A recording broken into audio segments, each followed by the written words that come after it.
In the first of our video lectures on energy, I will briefly review the idea of work that we dealt with in the last lecture, and I'll do several simple examples.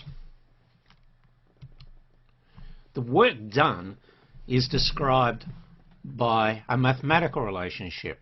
It is the component of the force in the direction of the displacement. So the work done is equal to the force times the displacement times the cosine of the angle.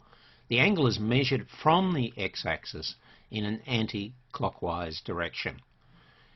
This work is equal to force times displacement times cosine of the angle is a scalar product. That means that the result of this calculation does not have a direction associated with it, only a magnitude. And it is also can be written down as something known as a scalar product, and that is something we will deal with in this series of video lectures, what a scalar product is.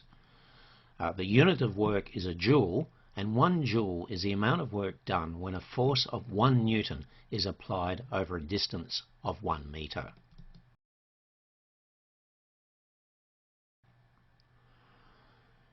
So we're using energy-based solutions to deal with situations that can be quite complex, especially those where the force, and therefore the acceleration, is not constant. And to do this, we'll end up with the work-energy theorem. But first of all, we need to be able to understand how simple calculations for work can be done. So the first example that I'll look at is how much work is done by the normal force in this case. So we're dragging this block across a surface, and the normal force is at right angles to the surface, as seen in this diagram.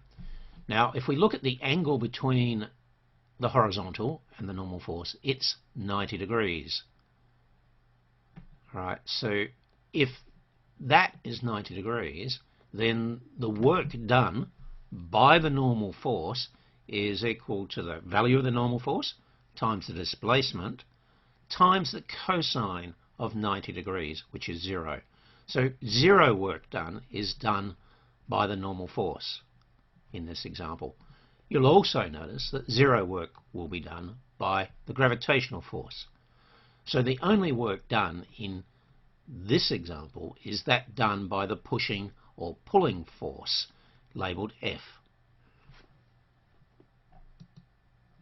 So let's have a look at this situation. So we're pulling a bag along. It's basically just a slightly more real-world example of the block example I had in the previous slide.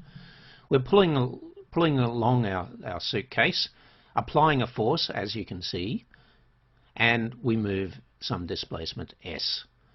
So during that time, we're dealing with a constant force, all right, and we can have a look at the displacement. So the first step in that is to look at the difference between various orientations of the suitcase. So if cosine of 0, if the angle was 0, then cosine of 0 would be equal to 1, and the work would just be equal to force times displacement. If the angle is 90 degrees, then the work done is 0, the work done by that force in the direction of displacement. And if cosine is equal to minus 1, if we look at 180 degrees, then cosine of 180 is equal to minus 1. So first of all, the work done by the force is 45 newtons, the angle with the horizontal is 45 degrees, and the displacement is 75 meters. We're clearly in an airport. So we can substitute those values in straight off. The force is 45 newtons, the angle is 50 degrees, and the displacement is 75 meters. So 2,170 joules of work have been done by the person on the bag in moving it a distance 75 meters. Now, if we look at the situation for a weightlifter, for example, and they're moving the weights vertically up or down. So as the weightlifter rises, the the weightlifter applies a force in the positive y direction, and the displacement is in the positive y direction. So the work done will just be F times S, since the angle is 0 and the value is positive. Now, as the weightlifter lowers the weight, right, and lowers it so that so he doesn't kill himself, basically, he'll be applying a force upwards still, right, basically to balance the effect of gravity, but the displacement will be downwards. So the product of the force he applies and the displacement gives us a negative work. So as the weight is lowered, negative work is done by the weightlifter on the weight. And remember, in all of these cases, we have to carefully consider what is the agent and which is the object. We're always looking at what the agent does to the object. So here's our first multiple choice question. We've got 4 situations in which the force is applied to an object. In all 4 cases, the force has the same magnitude, and the displacement is to the right and of the same magnitude. You need to rank the situations in order of the work done by the force on the object from the most positive to the most negative. Now, this situation can get quite complex because you'll notice that we're actually dealing with a vector multiplication. We've got forces and displacements and angles, and that means both magnitude and direction come into the way the problem is stated. However, the answer that we get is a scalar product. It has no direction. It has just got a magnitude. So that brings us to dealing with how do we multiply vectors. It turns out there are 2 types of multiplication for vectors. One is called the scalar or dot product, and that is a multiplication of vectors that gives us a scalar result. The second way to multiply vectors is called the vector or cross product, and that gives us a method that gives us a vector result. To begin with, I'm going to talk only about the scalar product. So the scalar product for 2 vectors, A and B, is shown on this diagram. We know from the way we define work that the scalar product of a work was F times displacement times the cosine of the angle. For any 2 general vectors, then the scalar product A dot B is equal to the magnitude of A times the magnitude of B times the cosine of the angle between them. This is known as the dot product. And the scalar product obeys the rules that you know for arithmetic. It doesn't matter what order you do your calculation. You can find the scalar product of A and B or the scalar product of B and A. This is not true when we deal with the vector product. The scalar product also obeys the distributive law of multiplication.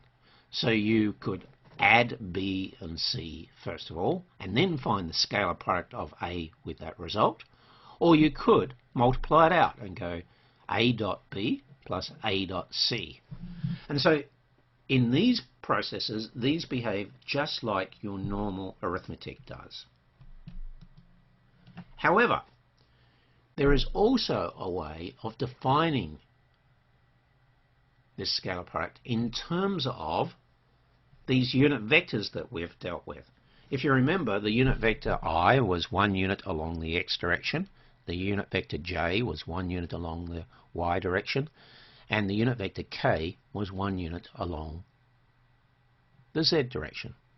So if we found the various scalar products associated with unit vectors, right, we could take that vector notation and use it to create a scalar product. So that's what we'll do. There's this property called the orthonormal property. It means that if the 2 vectors are at right angles, the cosine of the angle is 90 degrees, then the scalar product is 0. So if we take I and j, the unit vector along the x-axis and the unit vector along the y-axis, then I dot j, the scalar product, will equal 0. And you'll see the other combinations that are at right angles to each other, I and k, j and k, each give 0 for the scalar product.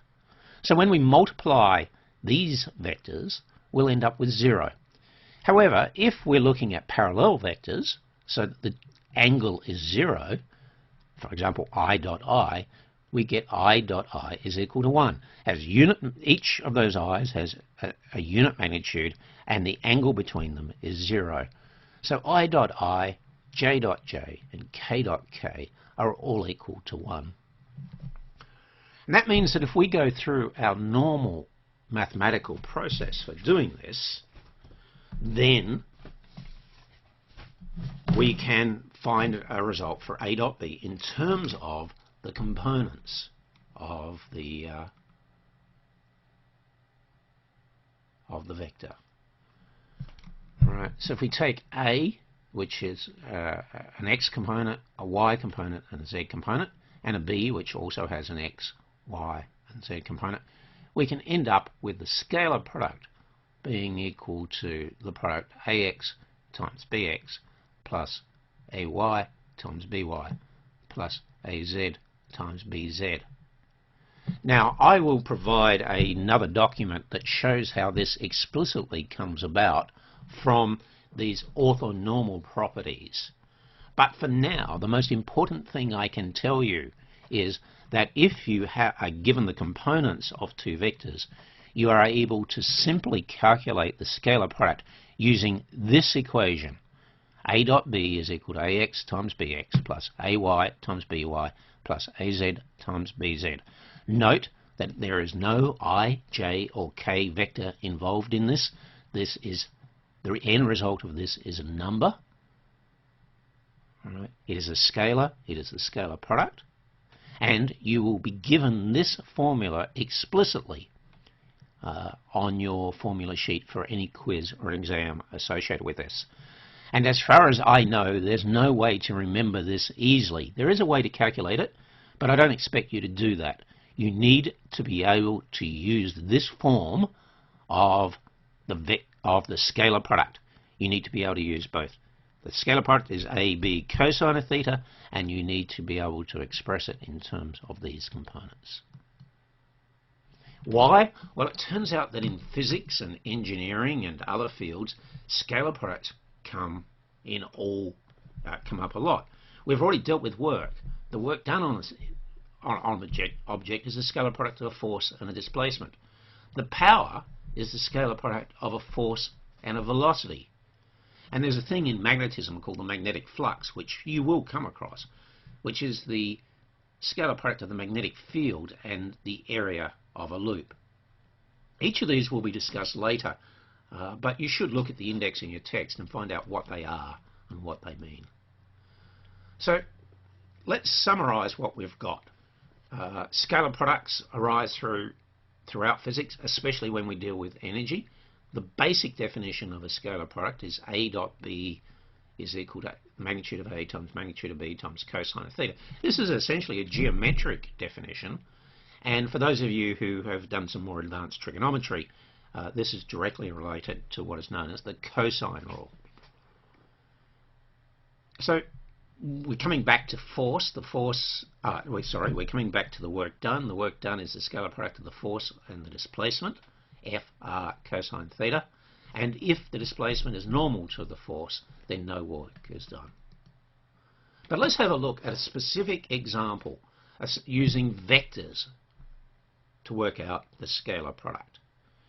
We want to find the work done in moving an object along a vector equal to 3i plus 2j minus 5k with due to a force of 2i minus j minus k. So the work done is equal to the magnitude of the force and direction of motion times the distance moved, or F cosine of theta times r, or the scalar product of force and displacement. And that's definition that we are going to use to do this calculation. So we have 2i minus j minus k dot 3i plus 2j minus 5k. And if you refer back to the formula I had earlier, we have ax times bx, 2 times 3 is equal to 6, plus ay times by minus 1 times 2 minus 2, plus az times bz minus 1 times minus 5 plus 5. 6 minus 2 plus 5 is equal to 9 joules.